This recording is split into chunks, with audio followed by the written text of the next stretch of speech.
Hey Samyr, how's it going? Good, it's good to be here. Thanks, Alan. All right, man. I am pumped to have you come to our conference, the end of August, the Unlock Your Future conference, right? What's neat about having you added to this ticket is of all the speakers, man, we've kind of raised the most venture capital, and I wanted to make sure you were there because a lot of startups have to raise capital, Right. And at this point, you've raised several $millions on the West Coast and here on the East Coast. Right, so it's going to be fun to talk about that. But before we get there, let's introduce who you are, Samyr Qureshi with NAC, and just explain quickly what NAC is. Yeah, so NAC is a platform that's used by college students to find tutors on their campus. Yep. We sell to universities, so it's actually a free product for students. So the best analogy I could give is if Uber partnered with the city and said, hey, we're going to give away free rides to citizens, and on the flip side, we're going to recruit the best drivers in the city to be drivers for Uber. Yeah. In the same way, it's sort of a closed, gated marketplace for college tutoring on campuses. So cool. So like, here's the thing, students, we all know how this goes, especially as a freshman into your sophomore year. It is stressful as can be, man. Trying to how to pass those exams. I don't care how good you are. It's a real shock. That's right. And so most first or second year students tend to try to find a tutor, and they go to they try to do that. And your app, when it first was created, it's kind of a peer-to-peer thing, right? I could find a tutor, someone who had aced the class prior, to come and tutor me. I could just take care of that on my phone on the app. That's how this thing started, right? Yeah, it was direct to consumer, which means people would pay out of pocket for it.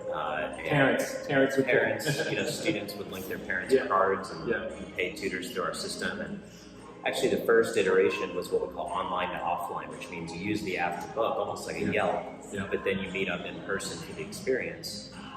We launched that in 2016, and that eventually spread to about 70 campuses across the country. And shortly thereafter, we ended up switching the model where universities would cover the cost entirely, because we were creating jobs, we were helping retention, which is their way of advancing rankings and continuing to earn tuition revenue. So the incentives kind of all aligned, and but yeah, you're right, originally it was just students kind of paying students through our platform. Right, you were solving a problem that existed. So there's a lot of pivots and a lot of twists and turns in that story to get to where you are today, to the level that you are and your team is with NAC. Let's go back a little bit. But before we do, let's remind everybody when the conference is that you're going to be speaking right here in Tampa Bay, Florida, at the Grand Hyatt. This is the last weekend of August 27th, 28th, right here. And so we've got people coming in from out of the area, people from the area.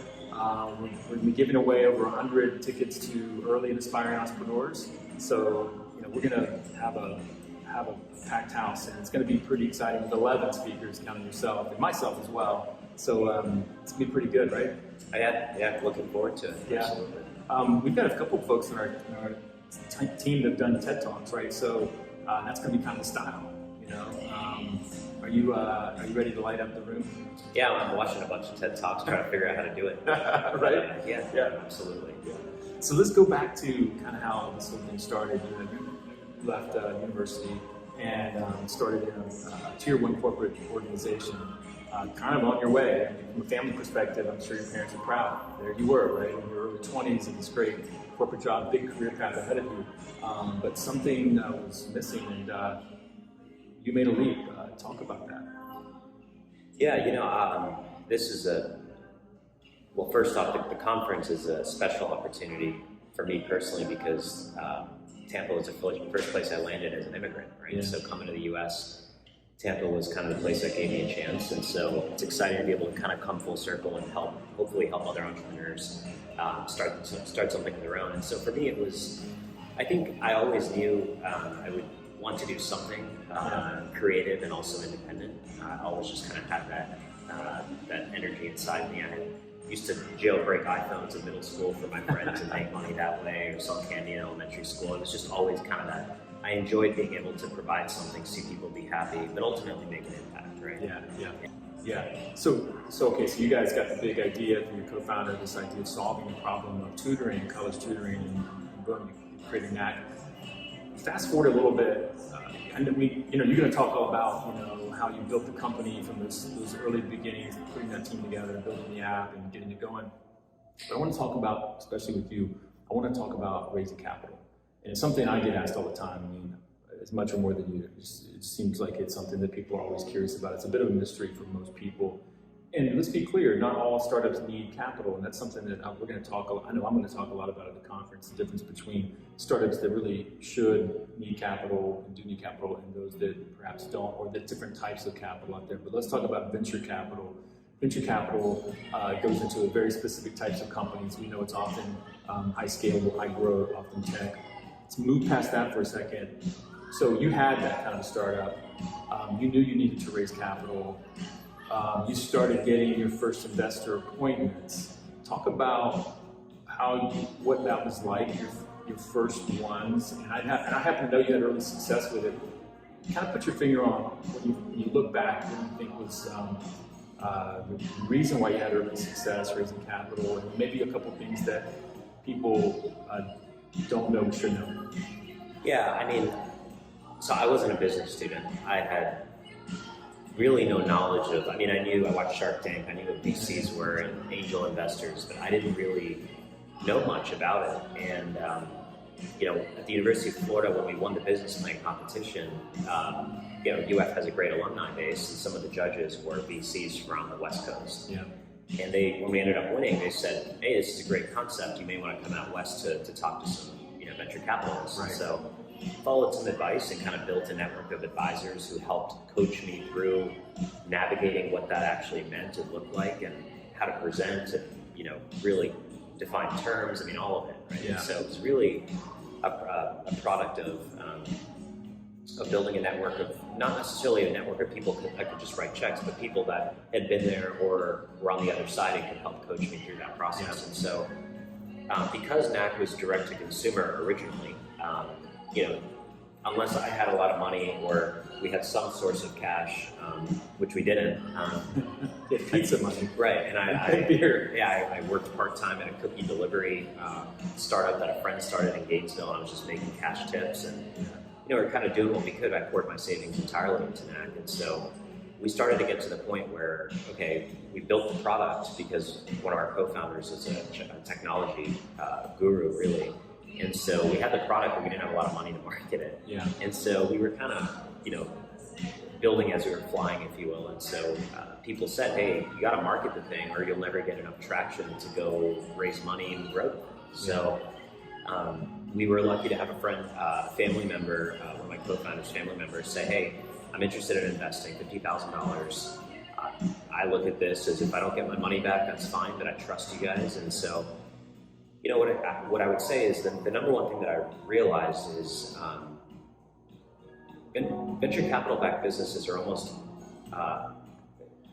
the opposite of a typical business. You raise money to prove the concept versus having the concept and raising money to grow it, right? So it's kind of a weird, and it took a while for me to figure out, to be comfortable with that, to know that I was taking someone's money, but obviously being honest and open that, hey, my goal is to build, XYZ, and this is the path and the capital we'll need. And so along that process, we had an opportunity to meet a couple of VCs, and what I quickly realized was the most important things were, at the earliest stage, when you don't have a lot of data or a track record to really kind of prove yourself, they're really betting on you, and they're betting on your ability to know the market. Right. So, the first 18 months doing the business plan competition forced us to get so deep into the market. Yeah. What do college students care about? How much are they willing to pay? How big is the market? All those sorts of things. So for me, it was really know the market in every angle, so no one could kind of catch you off guard. And then proving that you and your team were committed and had what it takes. Committed means we put money into it ourselves. Right. And had what it took meant we quit our jobs. Right, I had a corporate job. Dennis gave up an internship at Boeing. He was going to get a full-time offer. And so it kind of showed that, all right, these guys are willing to put it on the line. Let's be real about this too. This is one of the challenges that minority founders have, right? That don't necessarily have those kinds of people of any kind of reasonable wealth in their family circle or their friend circle. Isn't this a big barrier for minority founders? It is. We did. I think prior to raising that first $50,000, we pulled in about $50,000 in free cash. So we applied to the business plan competition. And we just hustled, right? We beat every team. pitch deck. A few $1,000s here and there. Yeah. I mean, $2,500 here could cover rent for a couple months, and then we could keep building. You know, we were doing what we could. And over time, you know, you surround yourself with people that want to see you win, and you show your progress, right? You have a good product. Yeah. Eventually, the story will tell itself, and you know, it was years of putting rent on credit card and you know things like that. But to me, as scary and unknown as it was still more fun than sitting behind a cubicle and knowing what my path was going to be, because it was too predictable. Yeah. And you know, our earliest investor, Charles Hudson, I asked him after he wrote a check, he's a well-known VC now, I was like, you're investing so early, what is your calculus for evaluating a team or a product or whatever?